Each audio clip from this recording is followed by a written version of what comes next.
প্রিয় দর্শক, সাজ্জাদ কাদিরের সালাম নেবেন। আসসালামু আলাইকুম, প্রীতি এবং শুভেচ্ছা।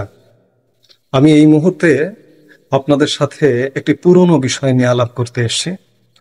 সেনাবাহিনী কি আসলে শেখ হাসিনাকে পদত্যাগের জন্য চাপ দিয়েছিল? এই প্রসঙ্গটা নিয়ে আপনাদের সামনে কথা বলবো। আমি আসলে গত 10-11 মাস যাবৎ একটি বক্তব্য খুঁজছিলাম। কারণটা হচ্ছে, সেনাবাহিনী বা সেনা প্রধানের বিরোধিতা কারা করে? জঙ্গিরা করে। যারা দেশবিরোধী তারা করে। সেনাপ্রধানের অপসারণ কারা চায়? যারা দেশের ভালো চায় না তারা চায়। একই সাথে বাংলাদেশের কিছু মানুষ যারা, আমি সোজাসুজি বলি, যে রাজনৈতিক পরিচয় যারা আওয়ামী লীগ করেন, তারাও সেনাপ্রধানকে বিশ্বাস করেন না, সেনাবাহিনীকে দোষারোপ করেন শেখ হাসিনার পতনের পেছনে। আমি তাদের জন্য বিগত 10 মাস যাবৎ একটি বক্তব্য খুঁজছিলাম। সেই বক্তব্যটি আমি ইতিমধ্যে হাতে পেয়েছি। আমি আপনাদের এই মুহূর্তে বক্তব্যটা একটু শুনিয়ে আসি, তারপরে আলাপটি করি। প্লিজ চলুন। আমার উপর নাকি সেনাবাহিনী এসে চাপ দিয়েছে যেন পদত্যাগ করি। সেনাবাহিনী তো সে কথা কখনো বলেনি আমাকে, কেন বলতে যাবে? বা আমার উপরে কেউ কোনো চাপ দেয়নি। গণভবনে নাকি রাত্রেবেলা আমাকে এসে চাপ দিল রিজাইন করতে হবে। না, চাপ তো দেয়নি, বরং প্রত্যেক মানা করছে, যে নিষেধ করছে যেন আমি পদত্যাগ না করি। আমার দলের লোক আমাকে কিছুই বলেনি। দর্শক, আমরা শুনলাম সাবেক প্রধানমন্ত্রী শেখ হাসিনার বক্তব্য। শেখ হাসিনা কি একবারও কখনো কোনো বক্তব্যে সেনাবাহিনীকে দোষারোপ করেছে, সেনা প্রধানকে দোষারোপ করেছে? শেখ হাসিনার ক্রিস্টাল ক্লিয়ার বক্তব্য যে সেনাবাহিনী আমাকে কোনোভাবেই পদত্যাগের জন্য চাপ দেয়নি। এটি সত্য। আপনি আওয়ামী লীগ করেন, শেখ হাসিনার চেয়ে আপনি কি খুব বেশি জানেন? সেই সময়ের পরিবেশ পরিস্থিতি শেখ হাসিনাই জানেন। শেখ হাসিনার মুখ থেকে আমরা যা শুনবো আমরা সেটাই তো বিশ্বাস করব। আমি বরাবর বিগত 10-11 মাস আগাগোড়ায় বলে এসছি যে সেনাবাহিনীর এতে কোনো দোষ নেই। আমি একথা বলেছি যে সেনাবাহিনী যদি চাইতো একটা পাখিও ঢুকতো না, কিন্তু পরিস্থিতি সেই সময় অন্যরকম হয়ে গিয়েছিল। সেনাবাহিনীর মধ্যেও একটা ভুল বোঝাবুঝি তৈরি হয়েছিল যে শেখ হাসিনার পক্ষে থাকা যাবে না, আন্দোলনকারীদের পক্ষে থাকতে হবে। যার প্রেক্ষিতে সেই অবস্থায় বিবেচনা করে সেনাপ্রধান জেনারেল ওয়াকারুজ্জামান সিদ্ধান্ত নিয়েছিলেন। এই যে শেখ হাসিনার পতনটাকে হঠাৎ করে একদিনের আন্দোলনে হয়ে গেছে, কিংবা 3 দিনের সরকার পতনের আন্দোলন 2 দিনের সরকার পতনের আন্দোলন হয়ে গেছে, এটির পেছনে দীর্ঘ সময় আছে। অনেকের কাছে এগুলো মনে হয় রূপকথার গল্প। এটির পেছনে মার্কিন যুক্তরাষ্ট্র যে আছে, এখনো অনেকে বিশ্বাস করেন না, মনে করেন রূপকথার গল্প। কমপক্ষে বিগত 10 বছর যাবৎ মার্কিন যুক্তরাষ্ট্র বাংলাদেশের সরকার পরিবর্তন, বাংলাদেশের ডিপ স্টেট, বাংলাদেশের সামরিক ঘাঁটি করবার জন্য খুব জোরালো ভাবে লেগেছিল। এই যে 2024-এর যে নির্বাচনটি হলো 7 জানুয়ারি, সেই নির্বাচনের আগেও 2023-এর শুরু থেকে শেষ পর্যন্ত আপনাদের মনে আছে নিশ্চয়ই একজন মার্কিন রাষ্ট্রদূতের কথা, পিটার হাসের কথা, পিটার হাসের তৎপরতার কথা। এই পিটার হাসকে দিয়ে সেই সময়ের মাননীয় প্রধানমন্ত্রী শেখ হাসিনাকে মার্কিন যুক্তরাষ্ট্র একদম একটি সরকারের রূপরেখায় দিয়েছিল। এবং এই সরকারের প্রধান হিসেবে কাকে দিয়েছিল জানেন? আজকের প্রধান উপদেষ্টা ডক্টর মোহাম্মদ ইউনূসকে। তার নেতৃত্বে একটি অন্তর্বর্তীকালীন সরকার গঠন করে শেখ হাসিনাকে নির্বাচন দেবার কথা বলেছিল। শেখ হাসিনা সেগুলোতে মানেননি। শেখ হাসিনা বলেছিলেন যে আমার সংবিধানে তত্ত্বাবধায়ক সরকার ব্যবস্থা নেই, আমি তত্ত্বাবধায়ক সরকার ব্যবস্থাও করতে পারবো না, একটি অন্তর্বর্তীকালীন সরকারও করতে পারবো না। অবশেষে 2024-এর 7 জানুয়ারি যেভাবেই হোক, সেটি বিতর্কিত হোক আর একপাক্ষিক হোক, যেভাবেই হোক একটি নির্বাচন কিন্তু করেছিলেন। এবং নির্বাচন করে সরকারটি চলছিল। চলতে চলতে 7-8 মাসের মধ্যে পরিস্থিতি ঘোলাটে হয়ে গেল, এবং ঘোলাটে হয়ে আওয়ামী লীগ সরকারের পতন হলো।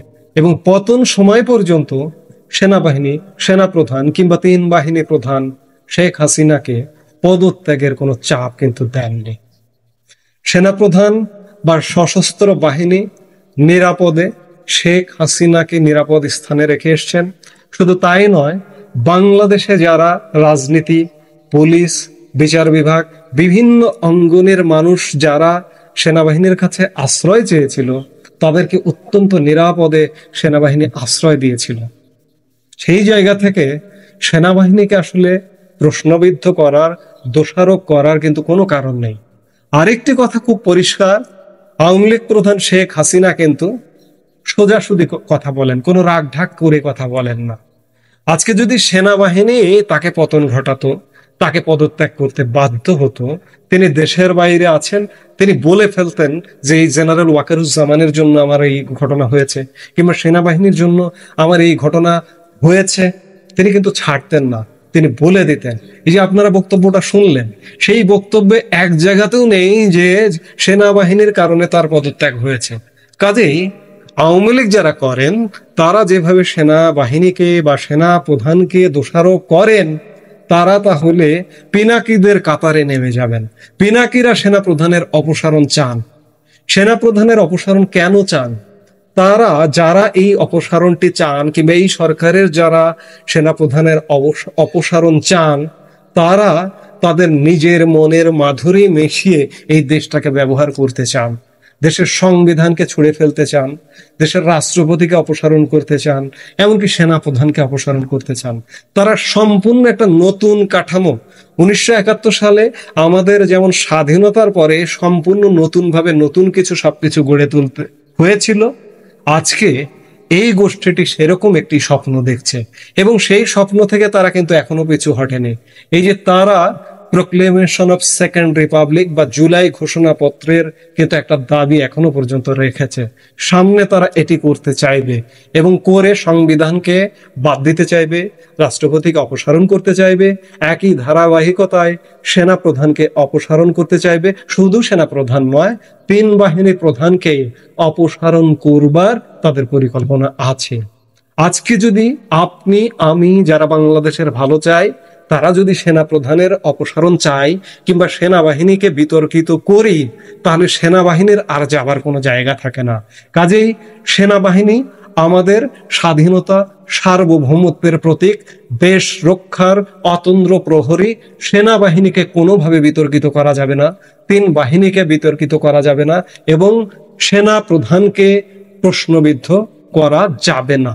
আমি এই কথাগুলো এই জন্যই বলছি যে আপনারা অনেকে বিভিন্ন সময় সেনাবাহিনীর বিরোধিতা করছেন। হ্যাঁ, হয়তো এটি ঘটছে যে দেশে এত অচল অবস্থা, এখন পর্যন্ত সেনাবাহিনী কেন ব্যবস্থা নিচ্ছে না, এই প্রশ্নটা আসতে পারে। আপনার আসে, আমার আসে, সবার আসে। আজকে সেনাবাহিনীও কিন্তু চরম বিব্রতকর একটা অবস্থায় পড়ে গেছে, এখানে মার্কিন যুক্তরাষ্ট্রের আনাগোনার কারণে। এই বিব্রতকর অবস্থাটা, এটিকে যদি বলেন একটা গভীর খাদ, এই খাদ থেকে উঠে দাঁড়াতে হবে, সুকৌশলে উঠে দাঁড়াতে হবে। এই সুকৌশলে উঠে দাঁড়ানোরই চেষ্টা হচ্ছে, চেষ্টা চলছে। নিশ্চয়ই বাংলাদেশ উঠে দাঁড়াবে। আমরা হয়তো সামনে আরো ক্ষতি হবে, অনেক ক্ষতি, ইতিমধ্যে গত 11 মাসে অনেক ক্ষতি হয়ে গেছে, আরো ক্ষতি হবে, কিন্তু আমরা অন্ততপক্ষে মার্কিন অগ্রাসন মুক্ত বাংলাদেশকে আবার ফিরে পেতে চাই, এবং সেই ফিরে পাবার চেষ্টা নিশ্চয়ই হচ্ছে। এবং আমি সব কথার শেষ কথা বলতে চাই যে প্রধানমন্ত্রী শেখ হাসিনা একটিবারও সেনাবাহিনী নিয়ে কোনো নেগেটিভ কথা বলেননি, সেনা প্রধান নিয়ে কোনো নেগেটিভ কথা বলেননি। আপনি কেন বলেন ভাই? আপনিও বলবেন না দয়া করে।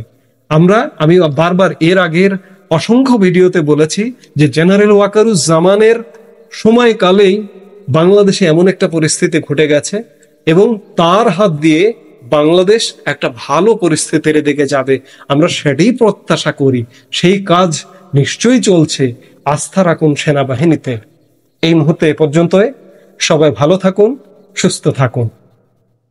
আমাদের ভিডিওগুলো নিয়মিত পেতে সাবস্ক্রাইব করুন Sajjad Kadir and the legends YouTube channel, এবং লাইক, কমেন্ট, শেয়ার করে সাথে থাকুন।